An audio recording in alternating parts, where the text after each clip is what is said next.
here's what's happened, and this is the fate that the woman who was kidnapped from the Supernova Music Festival has had to meet. The Israeli media has reported that Israeli-German citizen Shani Louk, who was seen in a footage shared on 7th October, laying motionless in the back of a truck after being kidnapped and brought into Gaza by Hamas terrorists. Her death has been confirmed by the family today. Let me quickly go across to Siddharth, joining us with that update on social media.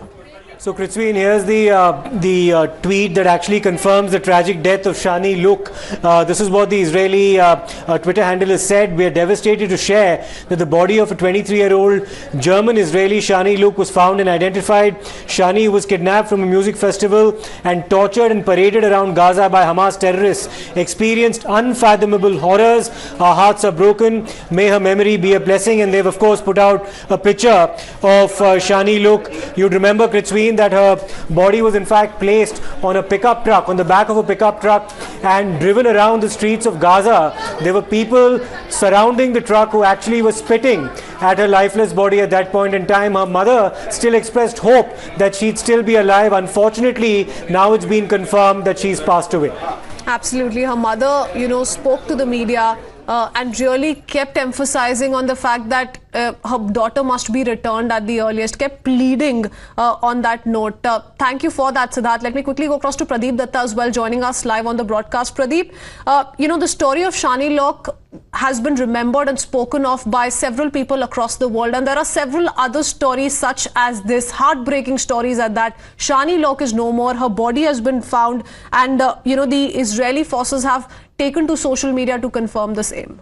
Yes, the family members are completely devastated because just a few days back I was able to interview one of her sisters, and she was at that time hopeful that she's very much alive, and she had been insisting upon the authorities to do something to get Shani Louk back from Gaza, because she, along with the other 239 people, had been taken as hostage. But the family members were hopeful that maybe she is alive, but now the things have been confirmed that her body has been recovered. She is no more alive. So that's a kind of a setback for the family members also, because as all the hostage family members we are talking to, they are saying that every minute, every hour is really very critical for them. We saw that yesterday they had met the Prime Minister Benjamin Netanyahu also. Some of them had met the President of Israel in Jerusalem also.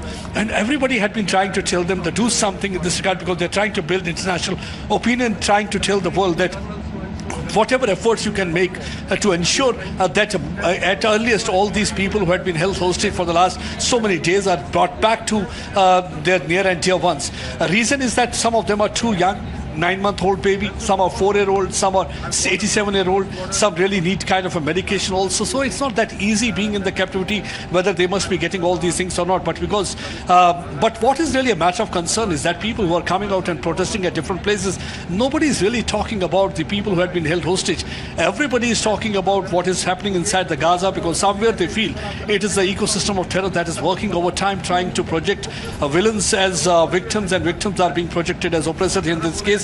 And family members I interacted with yesterday also, they said it's really very painful to see that people coming out and protesting, especially those so-called champions of human rights, why they are not beating their chest for our people who had been held hostage. What has been the fault? One of the family members said her granddaughter is just 3-year-old. He said that my granddaughter is too young even to understand the politics between Israel and Palestine. What has been her fault? Why she has been taken hostage? Why she has been in their captivity for so long? Why nobody is speaking for them? So they wanted that it should not be a selective outrage. There should be, if there is an outrage, there should be outrage for each and every person, because at the end of the day, it's the human lives that really matter. But like any other conflict, we have seen that it's always the conflict brings in the bad stories, and it's always the people continue to suffer.